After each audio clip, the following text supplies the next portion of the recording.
नमस्कार। शाकाहारी कि मांसाहारी, कसले जित्छ यो जीवनको दौड? के मांसाहारी मान्छे बलिया हुन्छन्? के शाकाहारी मान्छे बढी दयालु हुन्छन्? के बुद्धिमानी, सोच्ने क्षमता, स्मरण शक्ति खाना अनुसार फरक फरक हुन्छ? आउनुहोस् जानौँ।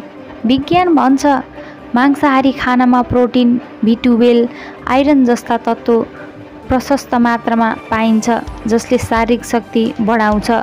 तर त्यही खाना बढी खाइयो भने मुटु रोग, उच्च रक्तचाप र आक्रोशजन्य व्यवहार बढ्ने खतरा रहन्छ।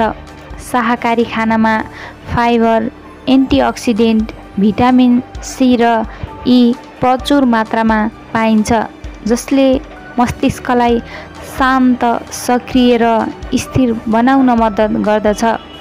अनुसन्धानबाट निस्केको निष्कर्ष अनुसार शाकाहारीहरूमा रिस कम, सहनशीलता बढी, दया भावना बलियो पाइन्छ। शाकाहारी खाना दिमागको मेमोरी पार्टलाई स्वस्थ राख्न मद्दत गर्दछ।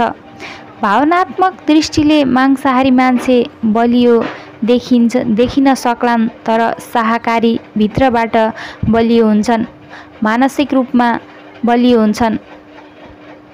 शक्ति त हातको होइन, हृदय र मस्तिष्कको नियन्त्रणमा छ। शाकाहारी भोजनले शरीरलाई हल्का बनाउँछ र मस्तिष्कलाई गहिरो सोचमा सक्षम बनाउँछ।